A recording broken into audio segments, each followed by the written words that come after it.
الحمد لله نحمده ونستعينه ونستغفره ونؤمن به ونتوكل عليه ونعوذ بالله من شرور أنفسنا ومن سيئات أعمالنا من يهده الله فلا مضل له ومن يضلله فلا هادي له ونشهد أن لا إله إلا الله وحده لا شريك له ونشهد أن محمدًا عبده ورسوله أما بعد فأعوذ بالله من الشيطان الرجيم بسم الله الرحمن الرحيم أقم الصلاة لدلوك الشمس إلى غسق الليل وقرآن الفجر إن قرآن الفجر كان مشهودا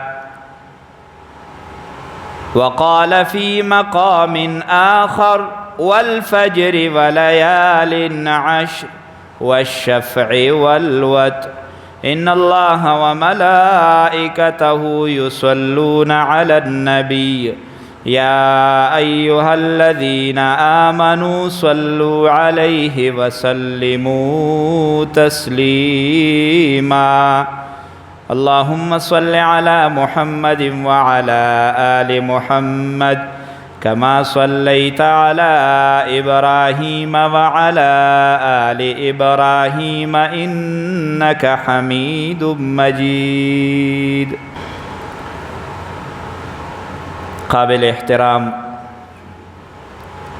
معزز محترم منز دا د ارکان اسلام نا یو اهم رکن دی او په دغه ارکانو کې که حیثیت او فضیلت د کلمې طیبې د ایمان نه رسته دی نو هغه د مانځه دی.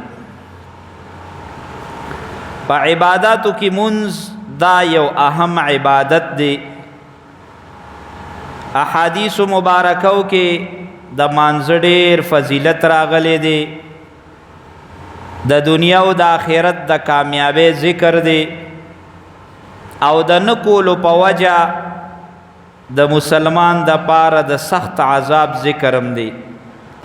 بلکې د رسول الله صلی الله علیه وسلم یو حدیث به تاسو ته ذکر کم. نبی علیہ السلام مبارک خود بیلماز سړی د پاره ډیر خطرناک حکم صادر کړی دی. اگر چې علما د هغې په تشریح کې او په وضاحت کې لږه نرمي کوي. رسول الله صلی الله علیه وسلم فرمای من ترک الصلاة متعمدا فقد کفر. هغه مسلمان چې قصدن منځ پرېښوسته نو دی کافر شو. اگر چې د حدیث په مقصد کې شارحینو لیکلی دي چې سړی کافر کیږي نه خو د کافرانو کار یې وکړ نو کفر ته نږدې شو.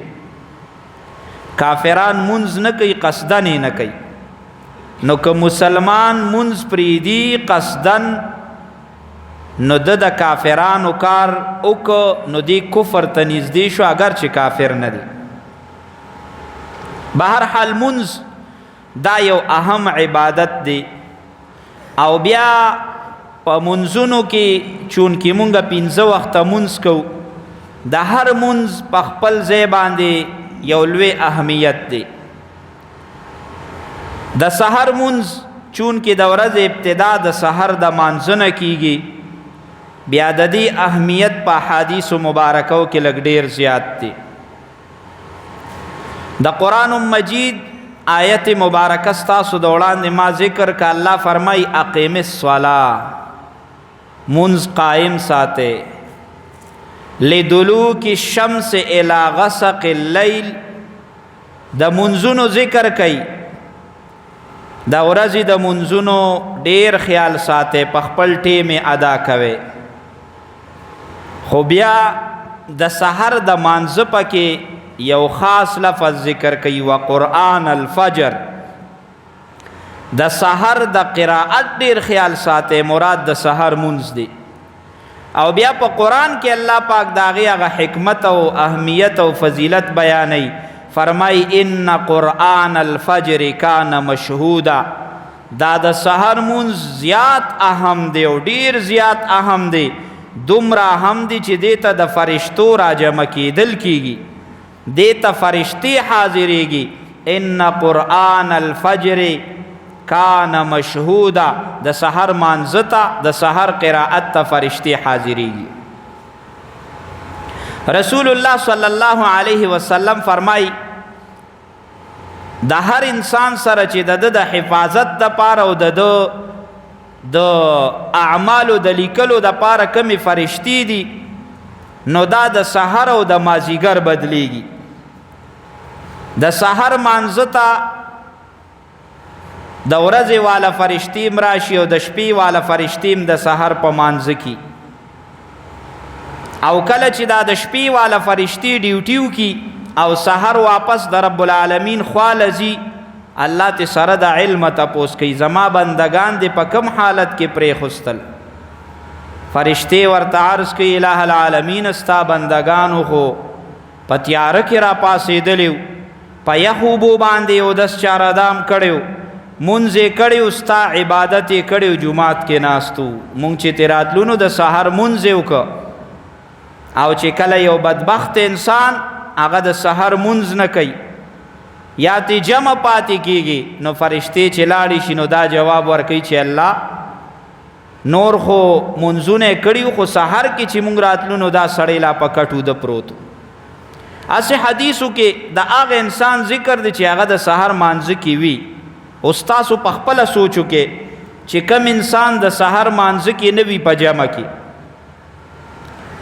او فرشتي لاړې شي او دا انسان بدقسمت ادا دی چې د سحر منځ نه کوي یا کوي خدا سي وخت کې کوي چې نور روخیږي دا کرامن کاتبین ستا د حفاظت د پاره چې کومه فرشتي دي دا رب العالمین لستا متعلق سره رپورټ ورکي الله نه خو سپټ نه دی الله ستا عبادت نه کو د شپې نا وخت او د شویو او سحر نا وخت پوری او د پروتو الله عبادت یعنی د سحر منځ نه دی کړي بهر حال رمبي اهمیت او فضیلت د سحر د مانزدا دي چې د ته فرشتي حاضرېږي او الله یې په قران کې ذکر کړی دی اقیم الصلاة لدلوک الشمس الى غسق الليل وقرآن الفجر د سحر قرائت مراد د سحر منځ دی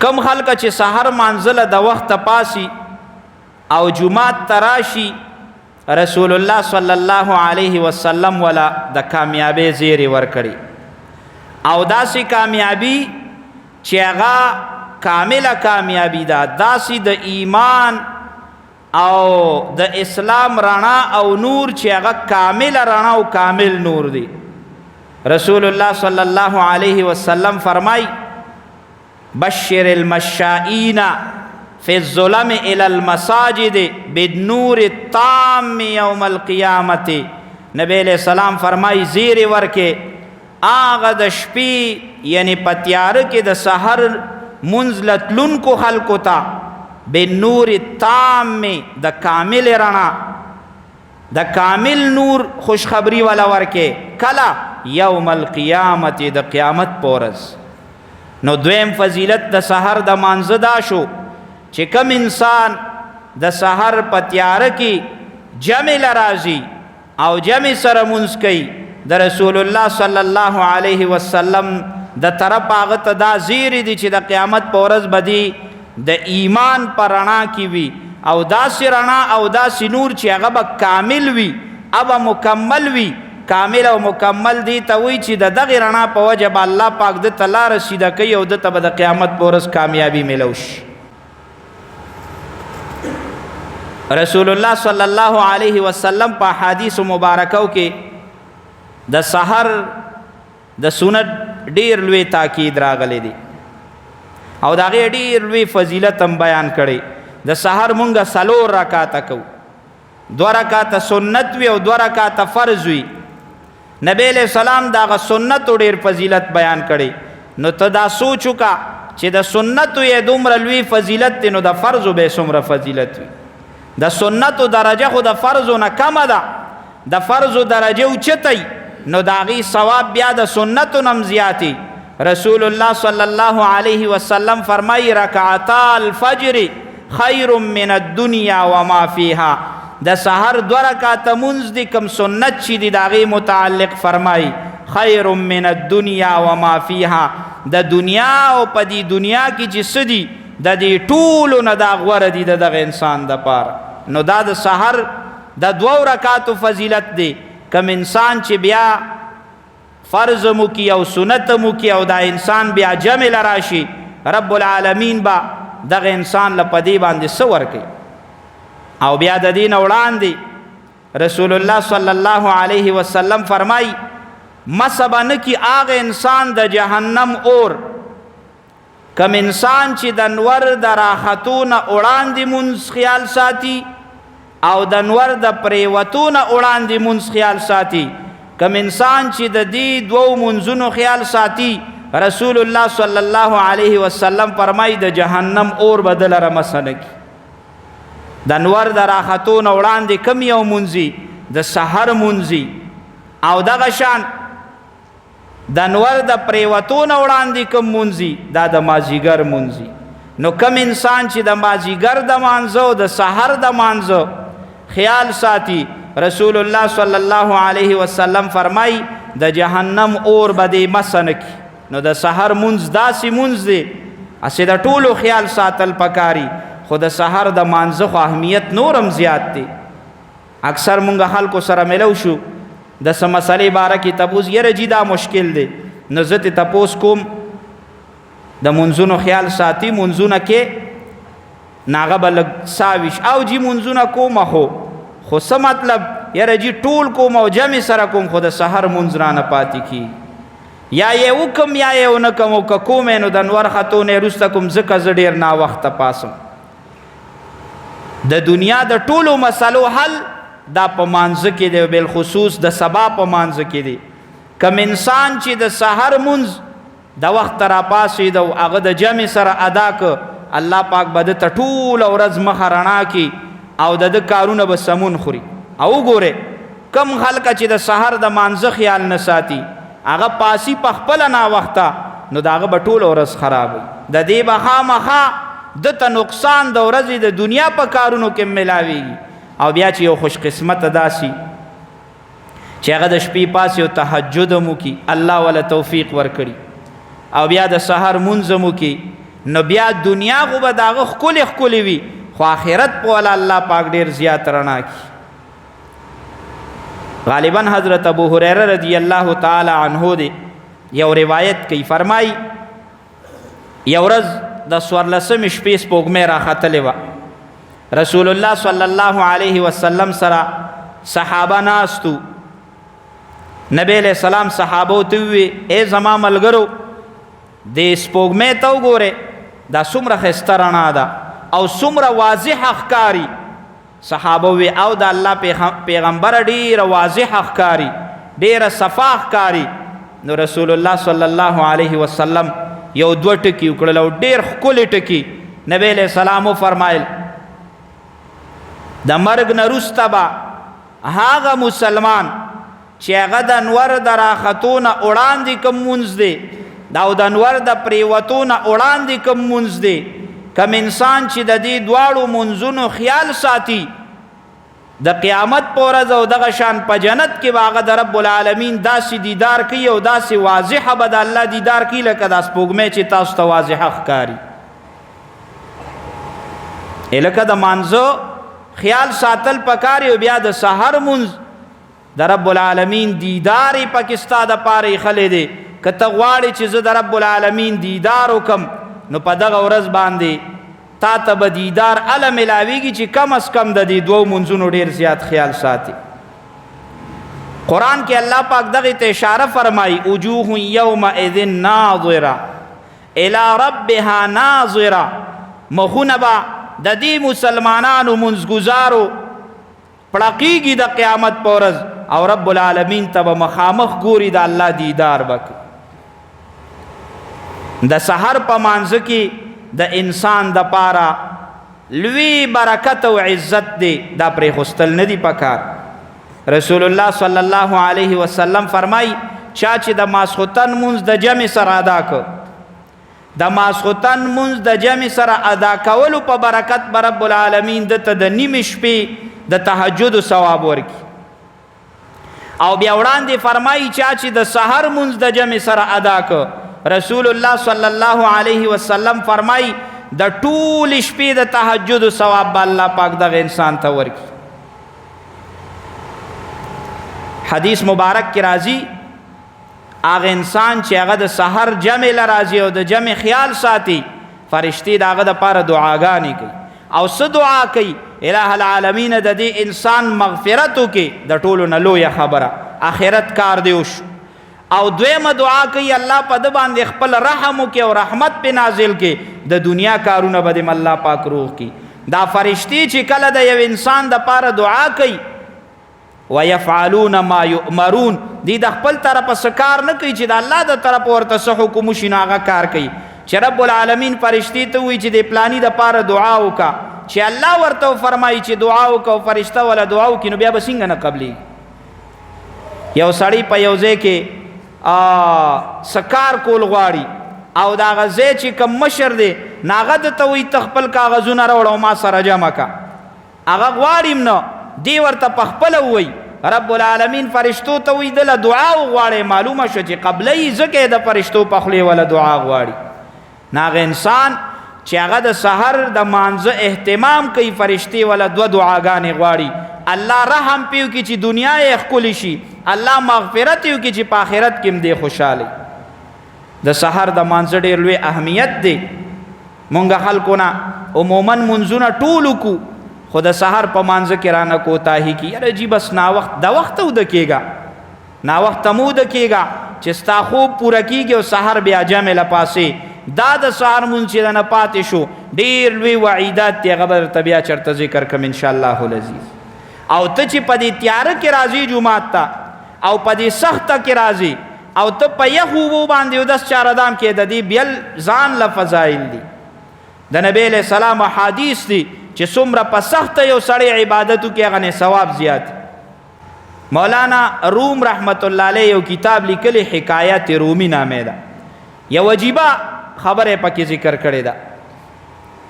و یو مسلمان منځګزار سحر د مانځه اراده وکړه ویل چې جومات ته ځم، چې بهر راووته باران شوی او ډېر زیات خټې وي،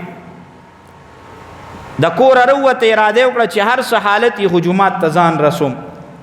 لږ مزل یې وکړه، خټې وي، سړي خپوخ یې د راوغورځېده، کپړې یې ټولې خرابې شو. کور ته واپس لاړو، کپړې یې بدلې کړې، نورو کپړو کې بیا را روان شو. اوس خټې دي او دی جومات ته را روان دي چې د سحر مونځ دی دا خو نه پرېږدم، تیارم دا خټیم دي. په دویم ځل یې لږ زیات مزل وکړه، بیا خپوخ یې د راوغورځېده، د خټو یې کپړې ګنده شوې، دیم ګنده شو. واپس کور ته لاړو، په دویم ځل یې بیا کپړې بدلې کړې، اراده یې کلکه کړې وه چې دا مونځ به کوم هر څه حالي.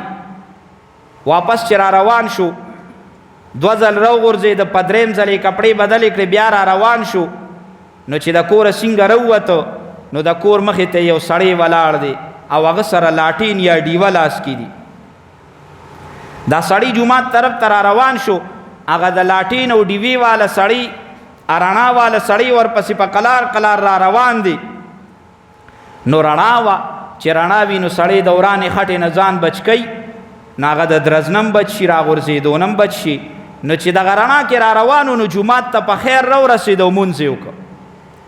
چې مونځ یې وکړه د مانځه نه دوباره راووته، څه ګوري چې هغه سړی هلته بیا ولاړ دی، لاټین یا ډیوه د رڼا څه څیز ورسره لاس کې دی، او دا سړی چې را روان شو بیا ورسره هغه را روان دی او رڼا ورته کوي، بیا په خیر خیریت کور ته راورسېده. نو چې کور ته راورسېده نو دې مونځګزاره مسلمان ډکې سوچ وکړه چې دا خو ډېر ښه سړی دی، ما سره خو یې ډېره ښېګړه وکړه، لږ تپوس ترې کومه چې دا څوک دی. ورته وی وروره ته خو ما سره لاړې او رالې، دا خو دې ما سره ډېره لویه ښېګړه وکړه، خو دا راته ووایه چې ته یې څوک؟ هغه ورته یې رښتیا درته ووایم. یو رښتیا راته ووایه. ورته وی زه خو ابلیس یم، شیطان یم. ته ابلیس یې، شیطان یې، په کار خو دا وه چې تا زه د مونځ نه بند کړی وې، ستا خو دا کوشش وي چې خلکه د مانځه نه بندې، نو تا ما ته الټه رڼه وکړه او جومات ته دې په خیر ورسولم. ورته وی ته د دې خپل حیثیت نه څه خبرې چې تاله الله پاک ستا په دې خټو کې او په باران کې او په تیاره کې جومات ته تلو باندې الله پاک څه درکړل؟ وایي ته چې په ړومبي ځل جومات ته روان شوې او تا خپوخې دوره وغورځېدې او را واپس شوې او کپړې دې بدله کړې، دوباره دې د تلو کوشش شروع کړه، رب العالمین ستا ټول ګناهونه معاف کړل، ستا مغفرت یې وکړه.